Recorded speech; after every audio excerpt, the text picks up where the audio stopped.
Show, transcribed direct from Fort Ord, California, with Les Brown and his band of renown, yours truly, High Averback, lovely Connie Moore, Jack Kirkwood, and our special guest, Jimmy Demaret and Bing Crosby. And here he is, AWOL from Hollywood again, Bob Hope.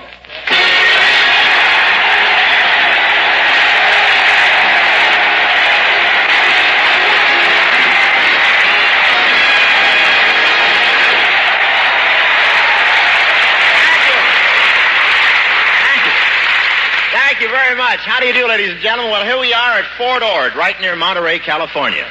Monterey is where they have a lot of fishing and canning. You don't exactly smell the odor. It steps up and shakes hands with you.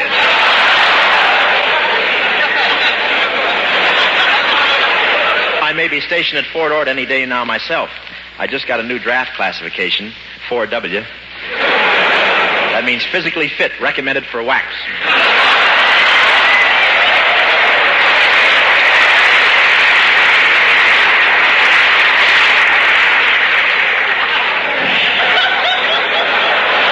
Playing in Bing's golf tournament up here at Pebble Beach. I expect to be way out in front, waiting for the winners to come in. But it's a nice golf course. Army engineers help lay out the Pebble Beach golf course. The other day, a guy swung and hit a landmine. He beat the ball into the hole by 10 seconds. I can really move when I have to, you know. But I play a lot of golf. Golf, that's a sports term, meaning why work for a living when Crosby's willing to bet?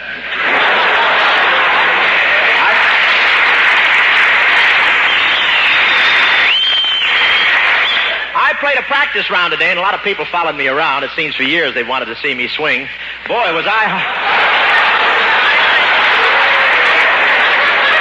Jane Russell offered to be my caddy, but whenever she yelled 4, 8 would show up.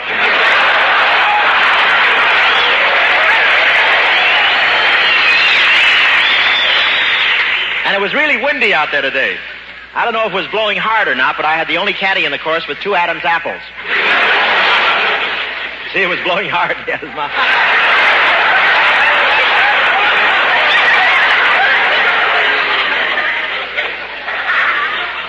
But I got a par on the last hole. I was so excited, I walked up to an old lady in the crowd and said, I went around the 80. She said, I know it. I'm the girl you went with.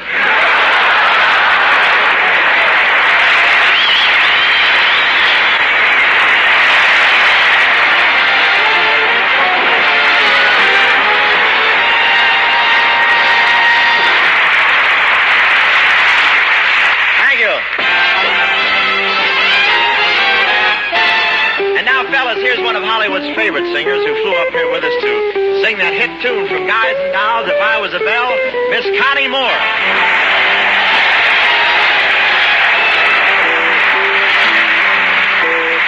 Ask me how do I feel, ask me now that we're cozy and clinging. Well, sir, all I can say is if I were a belle, I'd be ringing. From the moment we kiss tonight, that's the way I've just gotta behave. Boy, if I were a lamp, I'd light, or if I were a banner, I'd wave. Ask me, how do I feel? Little me with my quiet upbringing. Well, sir, all I can say is if I were a gate, I'd be swinging.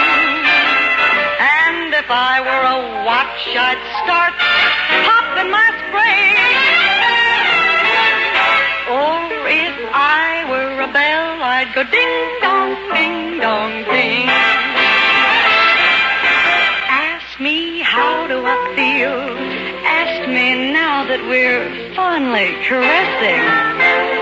Well, if I were a salad, I know I'd be splashing my dressing. Or if I were a season, I'd surely be spring. Or if I were a bell, if I were a bell, if I were a bell, I'd go ding-dong, ding-dong, ding.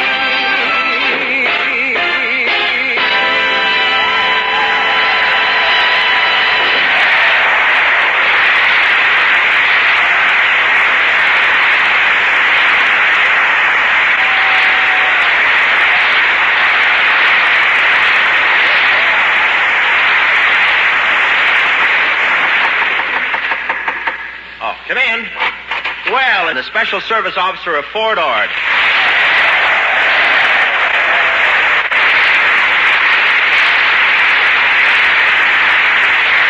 Say, that's pretty. What can I do for you? I came over here to ask a favor of you, Bob. Well, what's that? Well, I've heard some of your programs from other camps, and I've noticed that you always have an enlisted man come up and take part in your show. Well, I did, but I've discontinued that for personal reasons. You see, when we got on the air where I couldn't control them, some of the boys forgot I was the star and tried to hog all the laughs.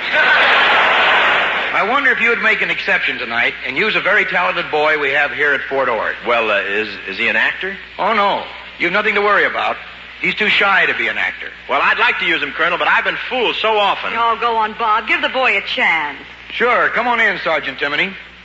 Bob, this is Sergeant Timoney of the 6th Infantry Division, Fort Ord. Hiya,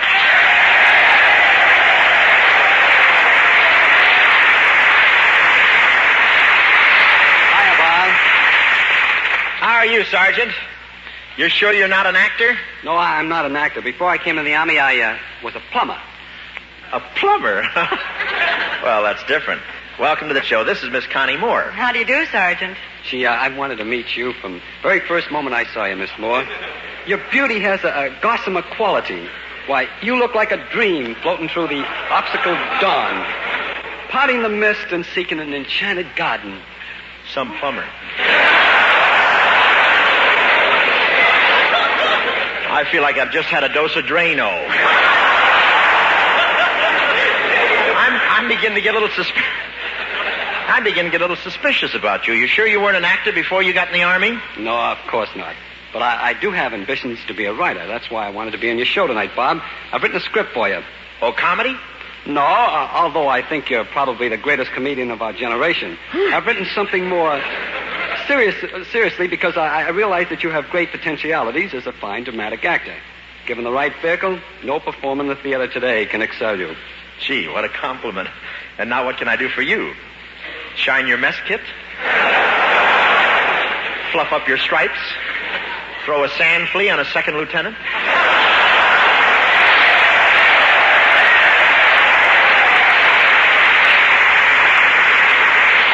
No, Bob, all I really want you to do is read the script I wrote. The script you wrote? Well, I'd be delighted. Is this it? Yes, the scene is a very dramatic incident in the history of Scotland. Miss Moore plays the part of Mary, Queen of Scots. Her right-hand man is Jock McTaggart, brave warrior and leader of Scots Highlanders. I'm ready. Hootman. Please. Well, I'll try it, but I don't look very good in kilts on account of my legs. I shaved in a hurry this morning. From the knees down, I have 5 o'clock shadow. But McTaggart is a very brave man. When the enemy attacks, he stands off 100 men single-handed. I'm ready. Bring him on. Hootman. Hoot, hoot, hoot, hoot, hoot, hoot, hoot. You don't play that part. I'll mow him down. I don't. Who plays the part? I do. You're not an actor. You told me you were a plumber. I am. Well, how are you going to fight the enemy? Squish him to death with your plunger? Oh, Bob, don't be so jealous. I'm sure the sergeant has a starring role for you. Oh, that's better. Well, let's get at it.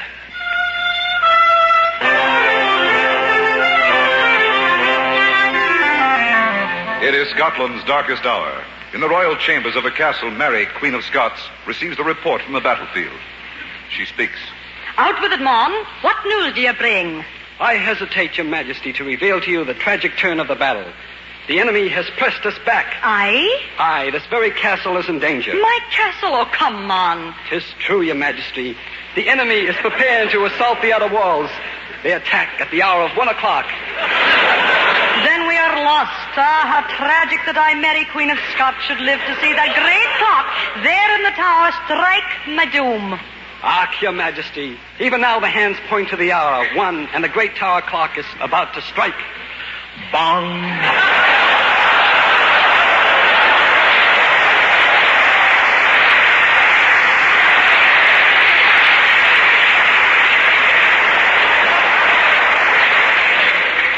That's it, huh?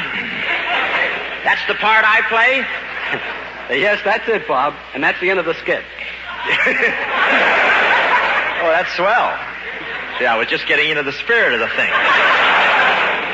What'll I do now? I'm all wound up with no place to bong. Gee, you've left me all... I heard the whole sketch, Sergeant Timoney, and I thought it was great. Thanks a lot, Colonel. Fort Ord is proud of you, Sergeant Timoney. and grateful to you, Miss Moore, for playing your part so well. Oh, you're more than welcome, Colonel. I want to thank you especially, Bob, for putting on our sketch. In appreciation, I'd like to invite you to the Officers Club when the broadcast is over to spend the evening. Oh, thank you, Colonel, but after playing your clock, there's only one place I can go. Where's that? To Mortimer's Bar. I want to oil my mainspring.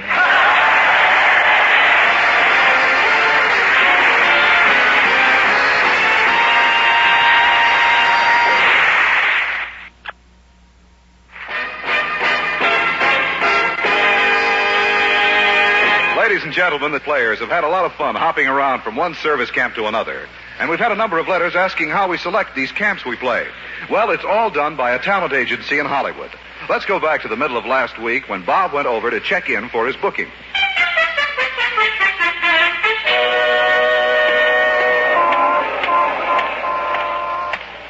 Well, this is where the talent office is located. Gee, it's such a nice tall building.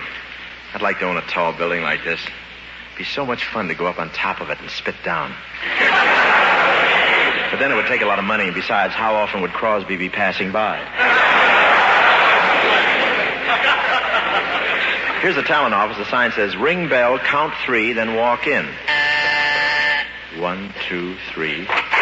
Come right in, boy. Oh, thank you. What's that sign out there? Why did I have to count 3 before I came in? To give my secretary time to get off my lap, boy. I wear tweed suits and the fuzz slows her up.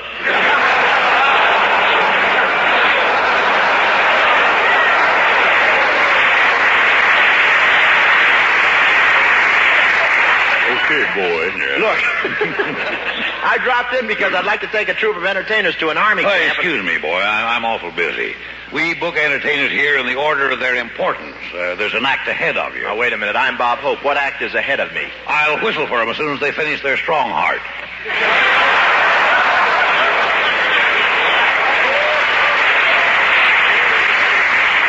Now, quit stalling and get on that phone. Get me a booking. All right, boy. All right. I'm dialing right now. I know a camp where I can place you. Hello. Fort Ord? General Frederick? This is Kirkwood of the booking office. Remember, General, you asked for Jane Russell, Jean Turney, Lana Turner, and Ava Gardner? Well, I'm going to get all of them for you later on, but right now, I'd like to send you somebody else. Who is it? Well, let's put it this way, General.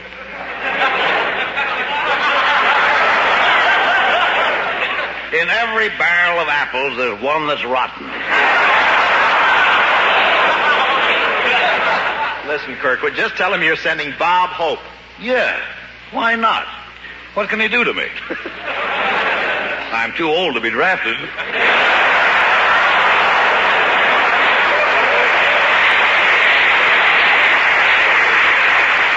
General, I'm sending up Bob Hope. What's that? Oh, you will? Well, that's fine. Goodbye, General. He'll be delighted to have you, Hope. Now, if you're going up to Fort Ord, you'll need some entertainers. Well, who have you got? Sit down here in the audition room, and I'll send some of our talent in. See you later, boy. Wonder what kind of guy that Kirkwood is. While I'm waiting, I'll snoop around in his desk and see. Pair of dice, a blackjack, set of brass knuckles. I knew he was a man of good taste. Hiya, Bob. Oh, hi, Everbeck. What do you want, Hi? Well, I heard you were auditioning talent for Fort Ord, so I rushed right over. I worked up a special, and I want you to hear it. Now, listen to this. A poem about a cowboy to his dying horse. Old Page, you're a-going fast, and I loved you like a bride. I'd have told you before, old critter, but it's the first time you has died. The horse is dying. What's that? I say the horse is dying. He's not alone.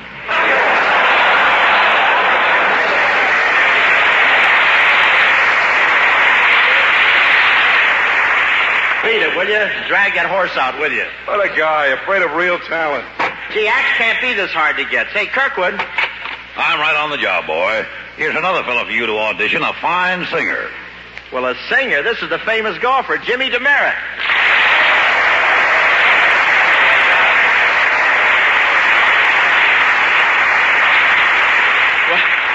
Well, what's Kirkwood sending you in here for, Jimmy? You're a golfer. I haven't seen you since we both played in Crosby's Invitational Golf Tournament at Pebble Beach. That's right, Bob. And the way your game's improved, it's kind of surprised me. Let me shake the hand of a guy who came in 112th in the tournament. Now, wait a minute, Jimmy. There were only 108 entrants. You're forgetting the 4 caddies. Yeah, how about that, Crosby? How cheap can a guy get? He had his kids carrying clubs for $1 a bag. I know. They really cut into your take, didn't they?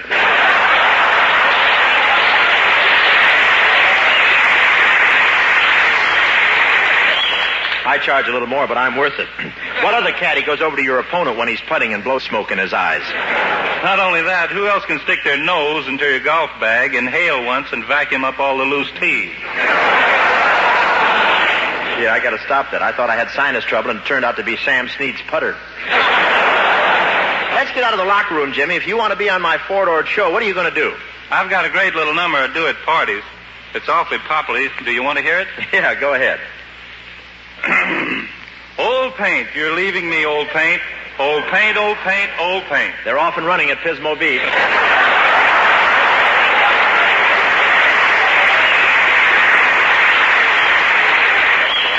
Okay, Jimmy, I'll take you along to Fort Ord with me, but I still need some more talent for my show. Hello there. This must be that live ammunition they're talking about. Are you looking for talent for your show at Fort Ord? Bong! Yes, I'm looking for talent. What do you do? Does it matter?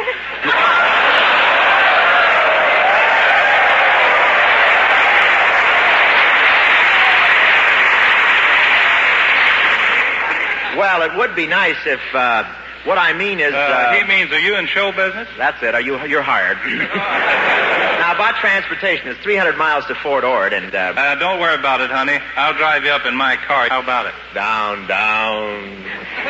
You want to have a real cozy trip up north, honey, go with me. I'll see you at Burbank in the morning. The plane will be warming up in the field, and I'll be warming up in the airport. Well, I appreciate your offers, fellas, but I'm going with someone else. Someone I can depend on to get me there. Someone you can depend on? Who?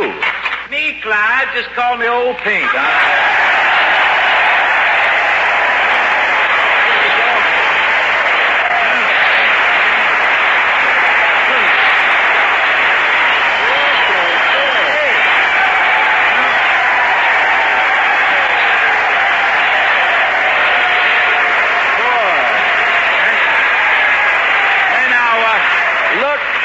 Look who's here. Perry Como's father. All right, move over, fellas. Who's got the dice and what's his point? Hiya, Bing. I didn't know you were here. Well, I was passing by, Jim. Thought I'd drop in on old platoon hips.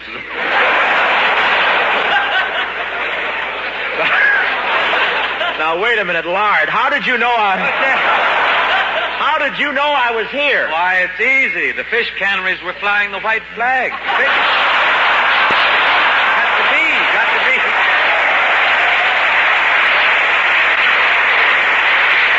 Well, I'm glad you went by the fish canneries. It's the closest you've ever been to a scale. Say, bazooka snoot. Don't you go too near them. They're paying a big premium on swordfish this year.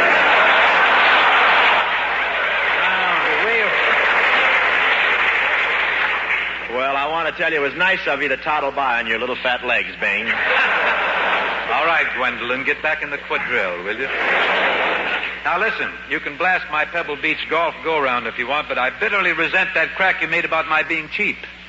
You who wrapped bubble gum around the pedals and tried to sell them for golf balls. Don't get sore just because I play better than you do. What? You're getting too old for golf. In fact, you have to have a rub-down with Lydia Pinkham's to get you through a game of beanbag.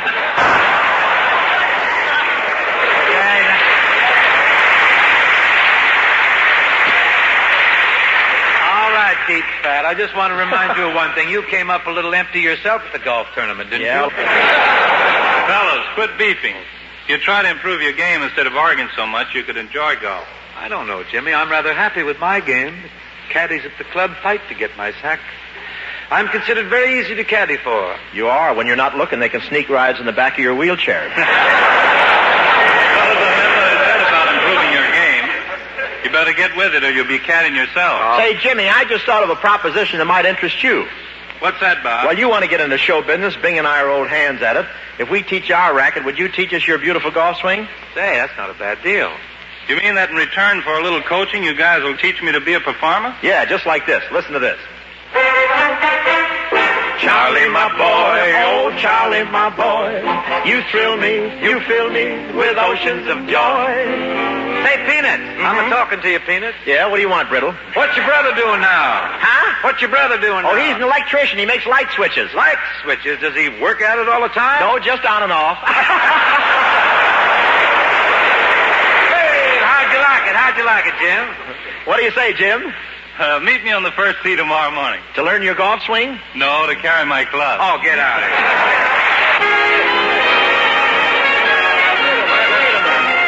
Wait a minute. Hold on. Wait a minute. Just ignore this crass interloper, Les. Just play. Wait a minute. What goes on? Wait a minute. Why, what are you doing? What am I doing? Yes. I was about to raise the entertainment level of your little flea-bitten peep show here by...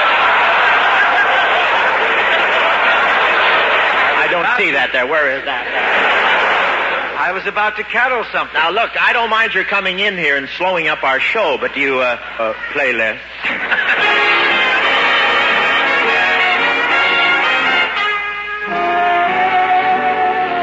You have to follow your dreams till they all come true. Can't get over this guy just sneaking in like this. Look around when they do, and you'll be home. I wish he'd go there. He sounds like a slow leak that needs tuning. You have to follow your heart, and it may be far.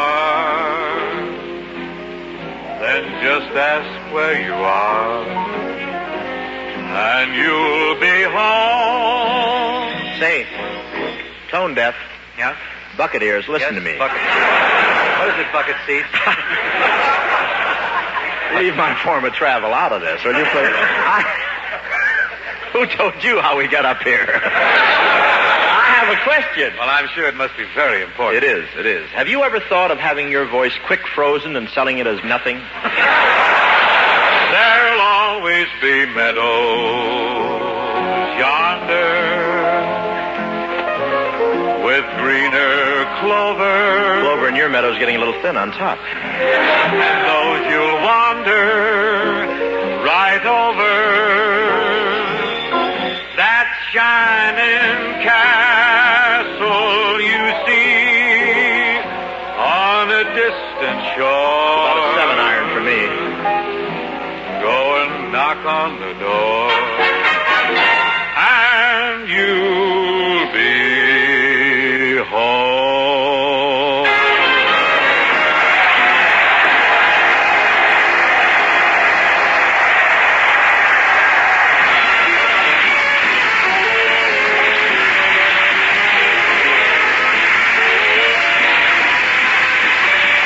The Bob Hope Show is brought to you through the worldwide facilities of the United States Armed Forces Radio and Television Service.